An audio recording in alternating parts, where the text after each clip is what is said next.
legal papers. Very likely it is regarding the use of statistics and modern scientific instrumentation in the field. Very likely it may be that with all the help that statistics and every modern appliance can bring us there never will be a commonwealth in which science is everywhere supreme. So science will never be called supreme, but it is an ideal. It will continue to be ideal, and without ideals, what is life worth? They furnish us these ideals. They furnish us our perspectives and open glimpses of the infinite. Then, an Osborne's advice regarding the document examination, which I consider very relevant to share with you. If there is sufficient basis for a conclusion, the technical witness must decide which side is right, and if he appears as a witness, he must declare his belief. If the evidence is closely balanced or too limited in amount, he then can have no definite opinion. And if a trial was a purely scientific performance, this non-partisan testimony, which is partly in favor of one side and partly in favor of the other side, would be presented. It has been presented in a few instances, but this procedure is so at variance with the usual contentious trial that in many courts it is unknown. In some instances, some of these points must be discussed at a preliminary interview or during the pre-trial conference. Then, regarding the elements of handwriting, irrespective of the form of letters or irrespective of the script involved, Osborne has written more than 100 years ago. We may therefore say that handwriting is made up of its various elements, that it has certain outstanding distinctive features, that its individual characteristics are, some of them easily seen and others are inconspicuous but very significant, that it has the qualities of roundness, smoothness, legibility, or speed. He is highlighting on the inconspicuous features that are very significant. Those cannot be seen easily. For those, you require practice and you realize scientific instrumentation. Then, in the chapter on proof of genuineness and forgery, you see, this is the differentiation between genuine and forged. That's why I have produced these two quotations. The fundamental and usual defect in a forgery is, however, not the divergence in form, but a defective quality of the line resulting from a slow, hesitating drawing movement, as shown in figure 158 given in the book of Osborne on page 274. And another thing, the differentiation between genuine and forged, anything of any kind about a writing, see the wording, anything of any kind about a writing that indicates that the writer was not thinking about the writing itself is evidence of genuineness. For the reason that forgery is necessarily a self-conscious, careful act, while natural writing comes to be so nearly automatic that it is almost beyond one's control and unconscious. Then there was a Chinese philosopher called Confucius. Regarding habituation and handwriting, he has made a very interesting observation. He has stated men's natures are alike. All men look alike. It is their habits that separate them. All men look alike. All South Indians look alike. All Sardarjis look alike. But it is their habits that separate them. So here are the two individual writings, characteristic writings of two individuals. One on the top, he is a retired general manager from Union Bank of India, and the lower one is myself. Then discussing the habits, writing are also habits. So I'm going through deep into the treatment of habits. I had consulted Morris today morning, and what I could find, I had devised my own principles from that consideration. Number one, all writing movements become automatic and habitual in graphically matured writers. Here, this condition, graphically matured writers, is very important because all the laws are applicable only when writing is fully developed. When writing is partially developed or underdeveloped, there are sources of error. The error may happen in identification, so one must be careful about that. Then handwriting is a form of self-expression, and for the graphically matured writer, the various movements involved are habitual. You see, it enters into one's habits, and over time, the act of writing becomes habitual, and the writer finds his writing speed increasing while retaining legibility. Here, legibility, what I could find, is inversely proportional to writing speed.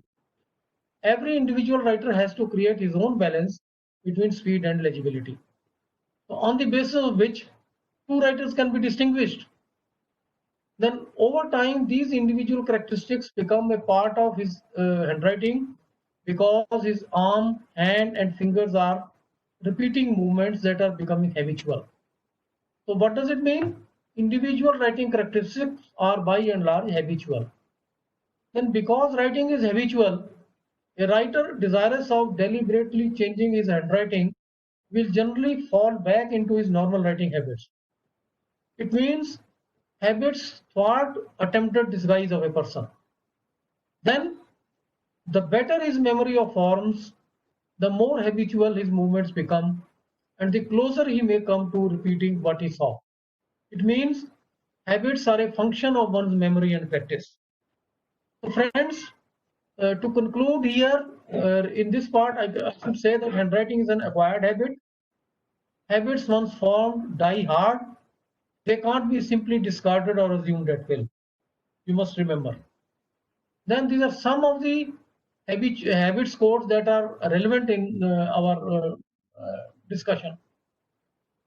We first make our habits and then our habits make us. Habit is a cable. We weave a thread of it each day and at last we cannot break it. And the chain of habits are too weak to be felt until they are too strong to be broken. You see the type of habits. Habits die hard. It means habits die hard. Remove H of the habit, A bit. Remove A, bit. Remove B, it still remains. That is the definition of a habit.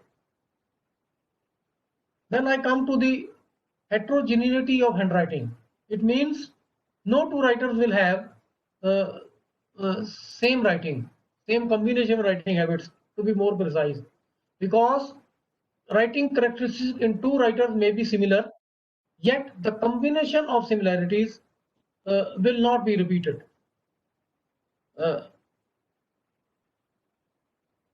What is reading?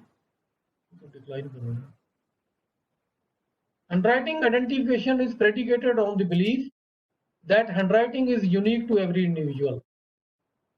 And as you already know, I have described it yesterday, nature never offers her handiwork to us in the facsimile. No two writings or no two things produced by nature are exact replicas or identical replicas. They may be similar, but they can't be identical.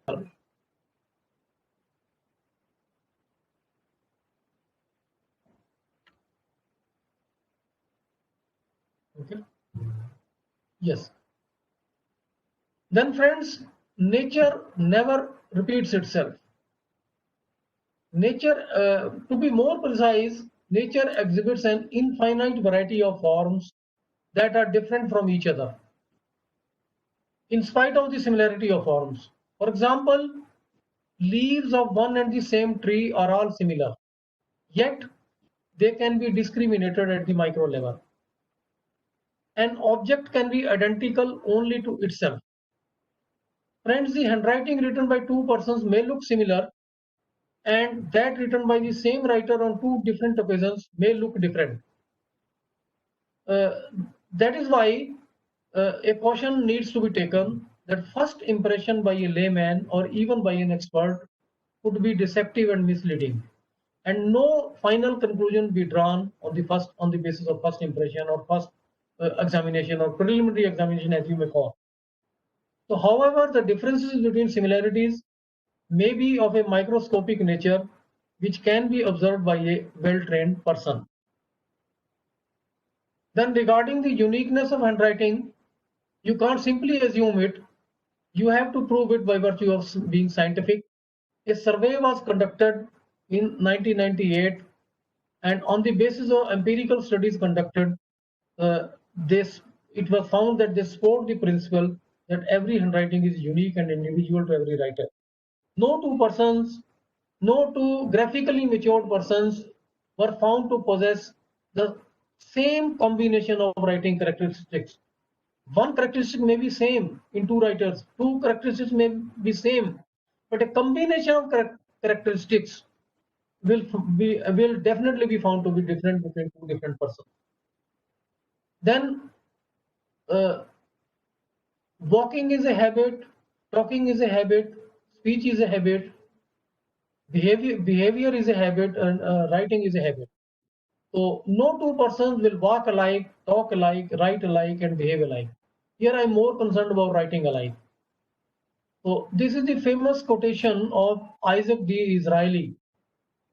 To every individual, nature has given a distinct sort of handwriting, as she has given him a peculiar countenance. Countenance means facial expression. A voice means speech, and manners, on the basis of which a person can be individualized, a person can be differentiated from all others. Then, in spite of the similarities, the differentiation between similars would be microscopic and precise. Friends, it is generally accepted, it is axiomatic that any two items of nature may be differentiated provided the scale of judgment is carried out at a level of sufficient precision. Provided there is a sufficient precision in the process in the methodology and process, so differentiation can be made between similars. And another thing is the judgment of the examiner and his instrumentation should be capable of such precision as to make the necessary distinction. This is also important. Then it is not sufficient and hardly scientific to argue that simply because some writings are obviously different, no two writings from different writers can be so coincidentally similar as to be wrongly judged as the product of one person. And to conclude in this part, two objects may appear to be quite similar, yet in reality they may be different, and vice versa.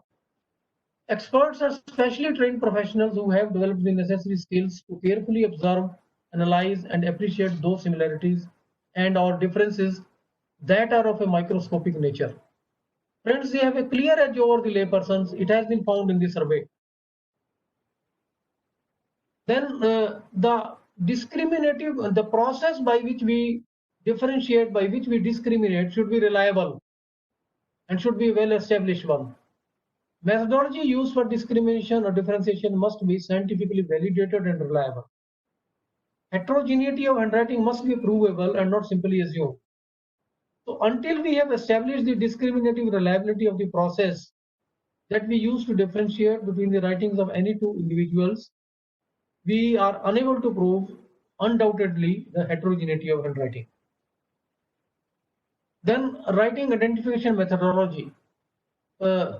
In all comparative sciences, the methodology followed is AACEV: analyze, compare, evaluate, and validate, wherein an endeavor is made to apply appropriate principles of science and logic in accordance with scientific method.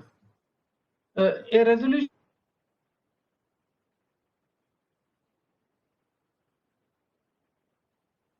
similarities and the presence or absence of a number of inexplicable disparities. It is very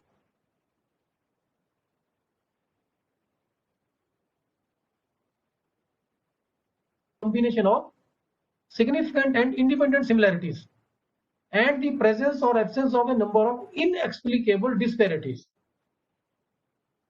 Then you must appreciate that handwriting is a neuromuscular controlled motor activity. It is not merely handwriting. In fact, it should be better called a head writing. because hand only acts as a servant of the brain here. You will appreciate that most people write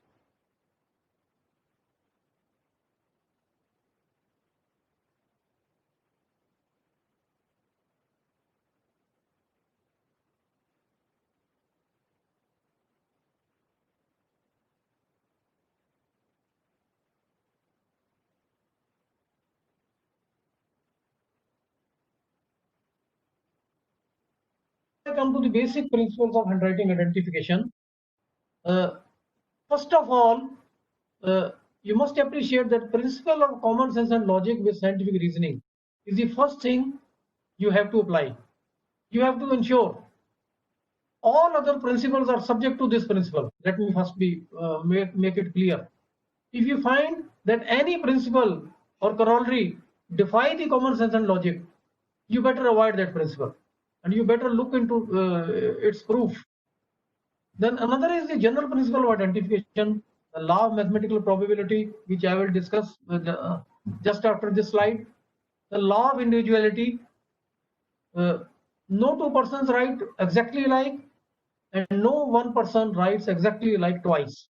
It is called the law of individuality. It is based on the principle of uniqueness, which we have discussed earlier.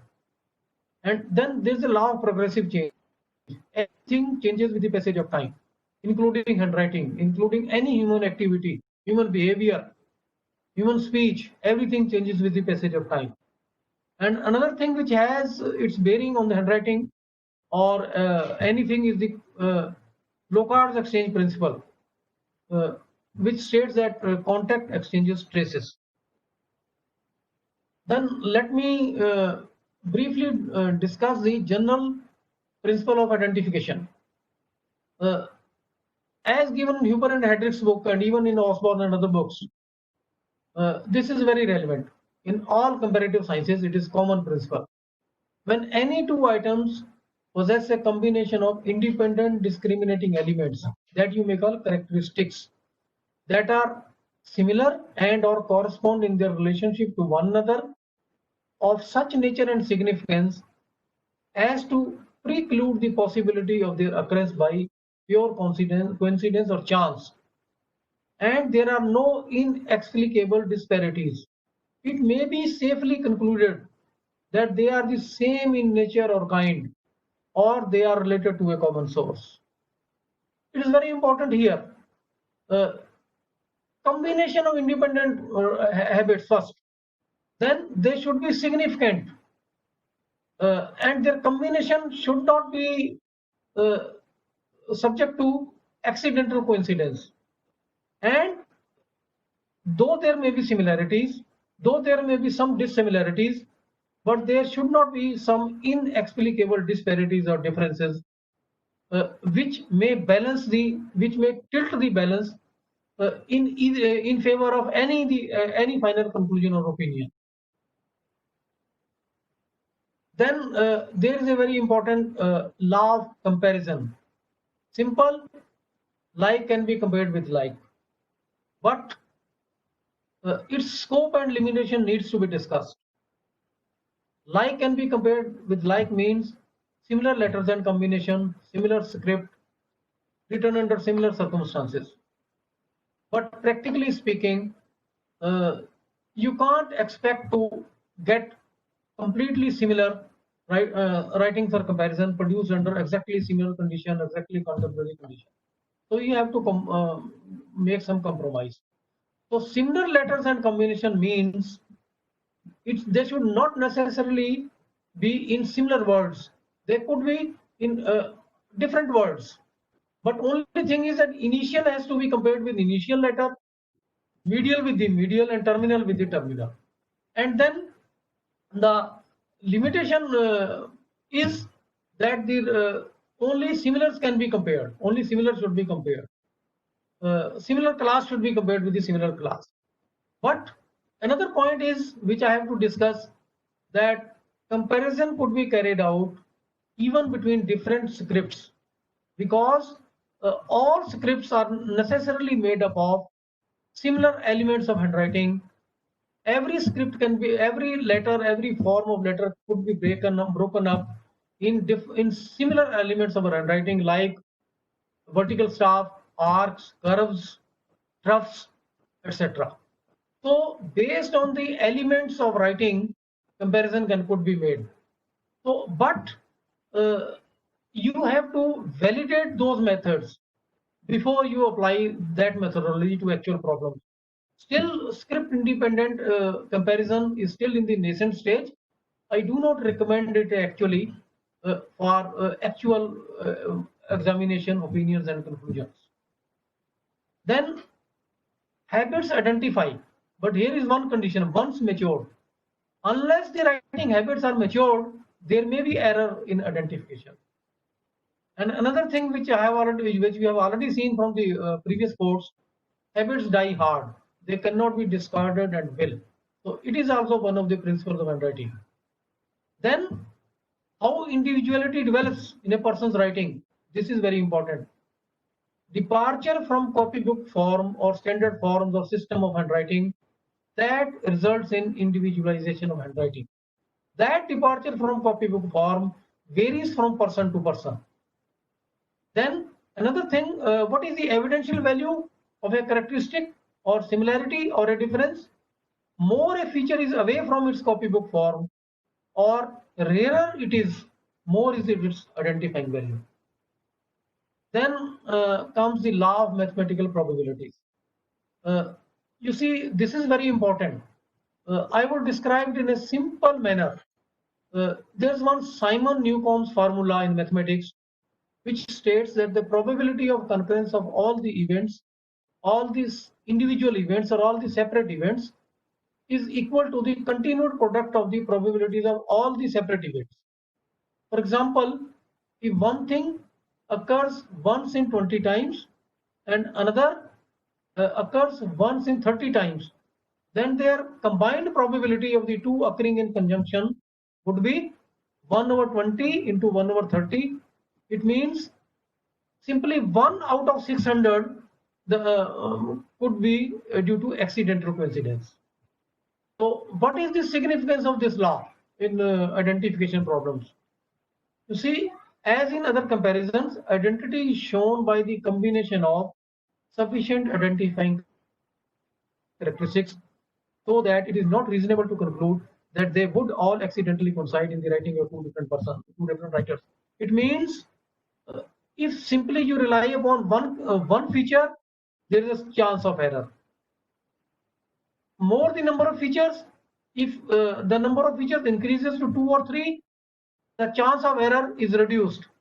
If you go on increasing the number of features, the chance of accidental coincidence or error goes on reducing. So this is the significance of the law of mathematical probability. Then other principles or laws, simple, based on the observations. More the frequency of occurrence of a feature in one's handwriting, more is its identifying value. Then writing variation is an essential property of one's handwriting. Everything changes with the passage of time, and so does handwriting also. And another very important thing is, a writer cannot exceed his maximum writing ability or skill. Yes, correct. But there is one rider attached to it, without serious efforts applied over a period of time. If one wants, if one is determined enough, he can change his writing skill or ability, but he cannot change it overnight. He will require sufficient time, labor, and patience to do that.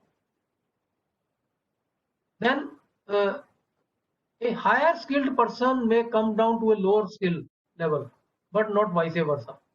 It is a general rule, but in practice I have found that it is difficult even for a higher skilled person to come to a lower skill. You see, he cannot simply drop his skill level at his will. It also becomes a habit. Likewise, but the other thing is true. A person with a lower level of skill can definitely not jump to the higher level of skill. That holds true in most of the circumstances, but the reverse may not hold true. Then deterioration of an individual's handwriting affects various writing characteristics uniformly and not selectively. You see, if somebody disguises the loop of letter F loop of letter B, but it could be comparable with other loops of other letters also. He will not be able to you see disguise the same in other letters of Lake characteristics, because it's the general principle of disguise that disguise is never consistent. Then attempted disguise always leads to an inferior and never a better quality of handwriting. It is expected, because if you change your writing style, if you revise your neuromuscular production process, definitely result is bound to be poorer than the one. Then another important thing is speed and form of various letters cannot be successfully copied simultaneously. One will be at the cost of other. Here, in together with form, let me add legibility also here. Speed and legibility of various letters cannot be successfully copied simultaneously. If you increase the speed, legibility will suffer. If you try to increase the legibility, speed will suffer. Then next thing, very important, line quality. It is an asset. It's not a liability. Line quality is a quality which is not simply a quality of one characteristic. It is a combination of so many things. So quality in any human endeavor, and particularly in handwriting, is its own best defense against simulation, forgery, or counterfeiting. You must remember that quality is an asset. The quality of handwriting of a particular person can neither be disguised nor be copied. So the reason for this being, so I have labeled three things here as C3 characteristics: capability, consistency, and complexity of letter forms. These are the three C's. When they are considered collectively, they form such a lethal combination of habits that they can neither be successfully imitated nor disguised. This is the effect of quality, or this is the significance of quality in handwriting identification. Line quality is one of the quality. Then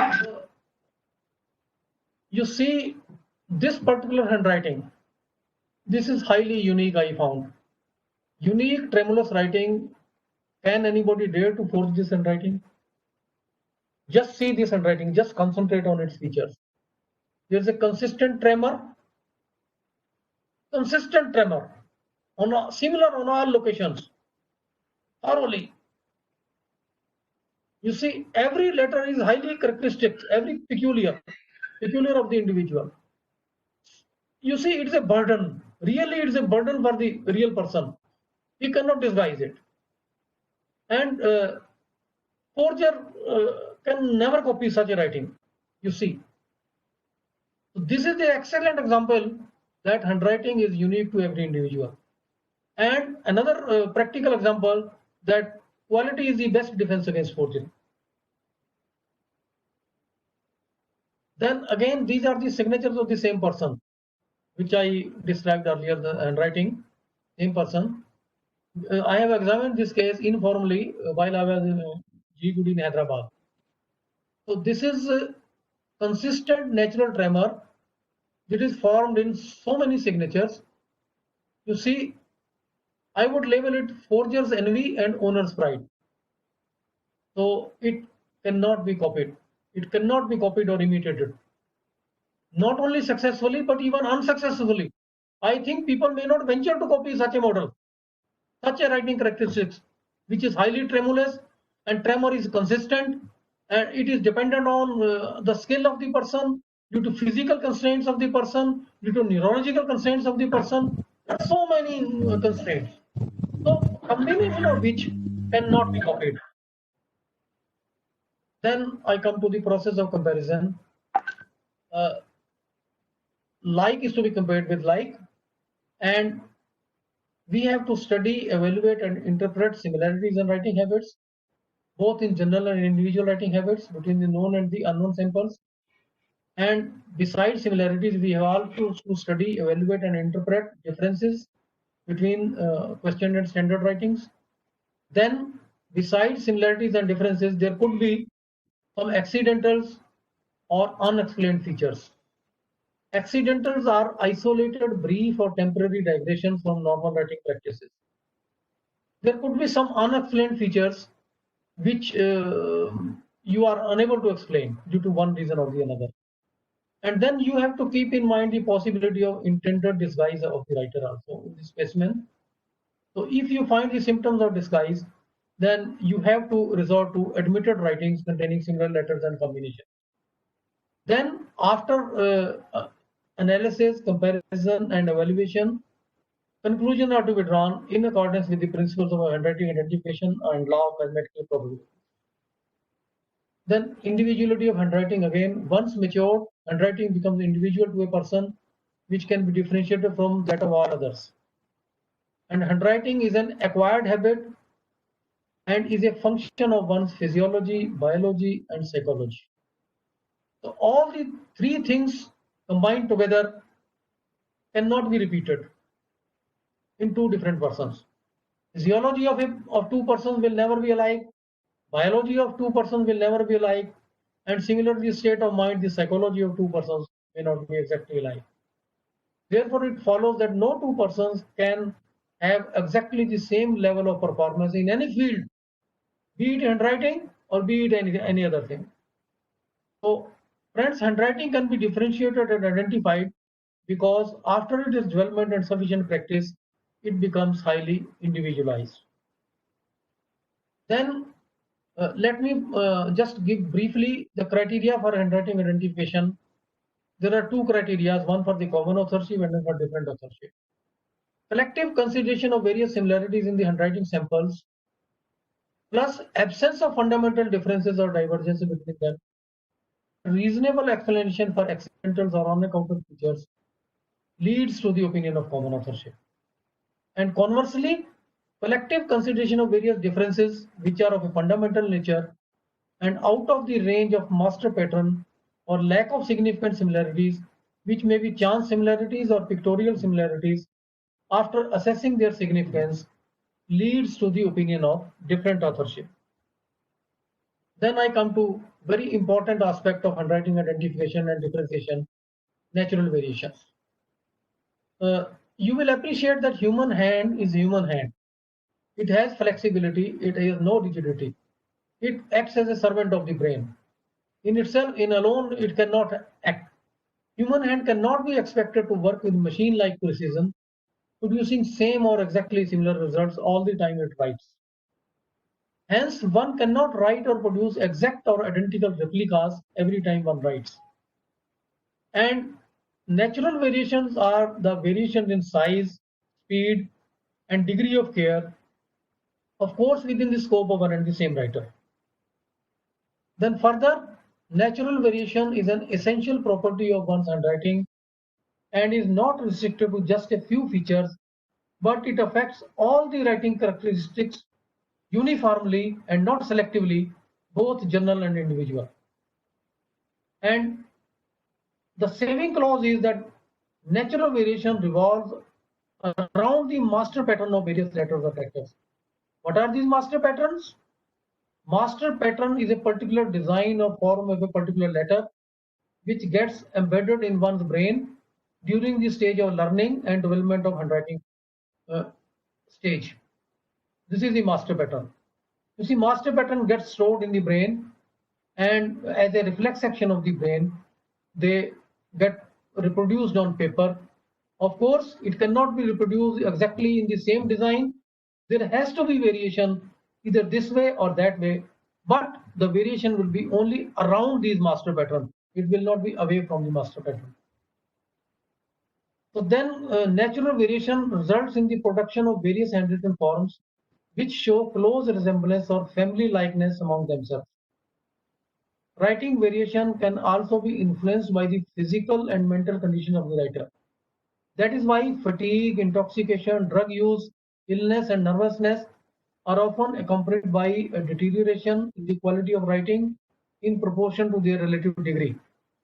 And friends, declining health, advanced age, and the quantity of writing to be prepared during a period may introduce greater variation in documents written at widely separated dates.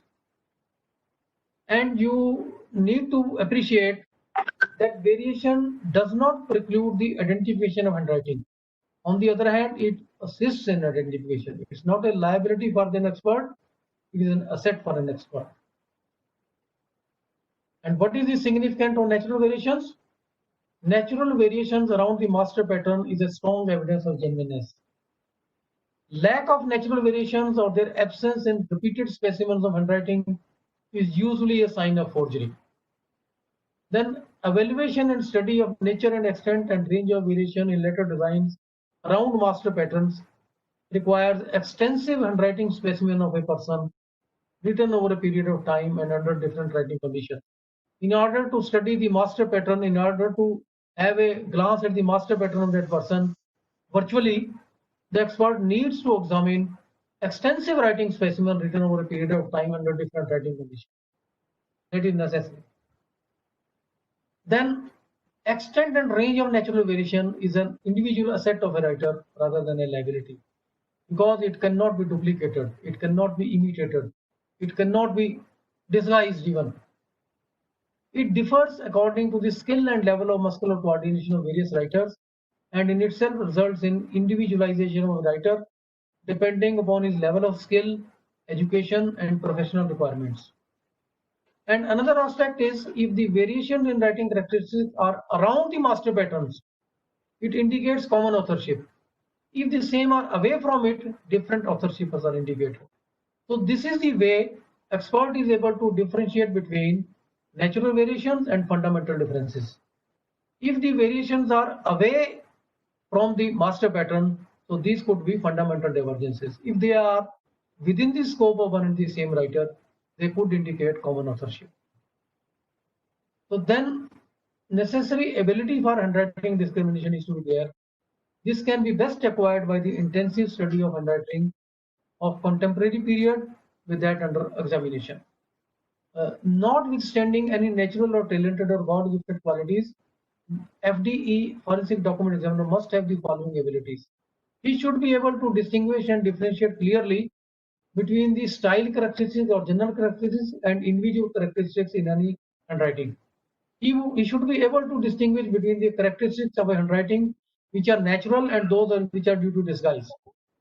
And he needs to make allowance for the existence of natural variation while comparing and identifying handwritings. And he should be able to assess the significance and consequently the evidential value of the characteristics his examination has disclosed. Should I give a brief? Should I give a break? Hello, Anurag? Yes, sir. Can we give a break for some time? Sure, sir. Yes, After 2 minutes, we will be joining again for the next part of this session. Yeah. After 2 minutes, we will join again from this very point. Yes.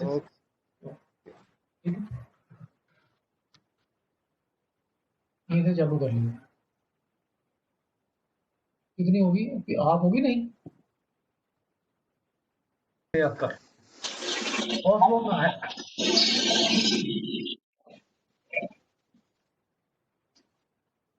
आगे चलिए.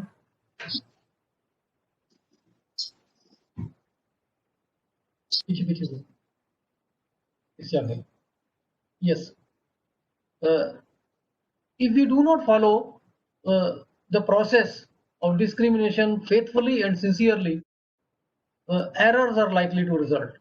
Osborne has indicated about 13 sources of error. Basically, errors are due to basing opinion on inadequate amount of disputed writing. When the disputed writing is inadequate, either it is too small or simply scribbled writing, it cannot be properly identified. Then errors are due to inadequate amount of standard writing. If standards are not suitable and sufficient, errors may occur. Then basing opinion on common qualities alone. Common qualities means which are simple things related to form only. There are no departure from copybook forms. There are no individualities. Basing conclusion on system or national characteristics. System characteristic means the system or class characteristics on which letter forms are based and taught in a particular system of handwriting. So then basing conclusion partly on outside facts or statements of interested party. Definitely error may occur. If we start listening to the concerned party or the IO, it may result in errors. Then looking only for similarities and ignoring differences in the writing, that is the worst source of error, worst cause of error. Then due to lack of experience or otherwise, if an expert interprets all the differences as due to disguise, voluntarily or involuntarily, that is the biggest source of error. Then if an expert allows prejudice, sympathy or antipathy to affect a conclusion, error may occur. So hence it is mandatory for an expert to keep himself aloof from all the external conditions surrounding the preparation of a document or investigation of a document. Then hasty or superficial examination can always lead to error. Then inability to weigh and interpret characteristics or qualities of writing. So this may be due to lack of experience. Then basing opinion on undeveloped or underdeveloped writing of pupils or young writers. Writing is not stabilized. Writing characteristics or individualities have not yet fully developed. So they are prone to change on daily basis, based on their individual preferences. Their individual preferences go on changing frequently. So hence their writing features are not stabilized. So hence they cannot be relied upon while identifying characteristics. Then another source of error is the attempt to identify the actual writer of a forged signature, that is a simulated writing or a traced writing. Because a forged signature, particularly a simulated signature or a traced signature, is in fact not a handwriting produced by neuromuscular action. On the other hand, it is a drawing, and it is virtually impossible to fix the authorship of drawing. I will discuss it later in my next lecture on forgeries. Then some lighter moments. You must have tired, I know. You see some comments. Never lose an opportunity of seeing everything beautiful, for beauty is God's own handwriting. These are related to handwriting only. All of prayers are addressed in the handwriting of the heart. Most people enjoy the sight of their own handwriting as they enjoy the smell of their own farts. Handwriting is more connected to the movement of the heart. It's very important. You just think over it. I don't have bad handwriting. I'm just using my own fonts that have not yet been patented. My father is a doctor. He can't read his own handwriting. I am an expert of electricity. You see, this is a satire on the expertise, on the, you can say, those experts who are not specialized in any profession, they are simply practicing. He is an expert by virtue of being the son of a person who had, you see, operated the electricity chair in a state prison. I am an expert of electricity because my father occupied the chair of applied electricity at the state prison. You see, what a satire. And last one is my own quote, prepared just in the morning. Never mind my bad handwriting. Just remember that my brain is sharper and faster than my hand. This is the real cause of bad handwriting, particularly during old age. When your body trembles, but your brain is still sharp. There is not a perfect coordination between body and mind. Due to that thing, handwriting gets bad. Handwriting gets simplified. Then these are the suggested readings and references. R.N. Morris book I have used today morning also. Wilson Harrison, then Kelly and Lindblom, Huber and Hedrick, and of course Osborne, which need not be quoted, which is implied that it will always be there. Then friends, this is my last quotation for today. it is regarding the expert. Observe, record, tabulate, communicate, use your five senses, learn to see, learn to hear, learn to feel, learn to smell, and know that by practice alone you can become an expert.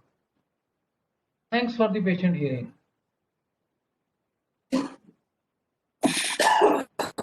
Thank you so much, sir, for this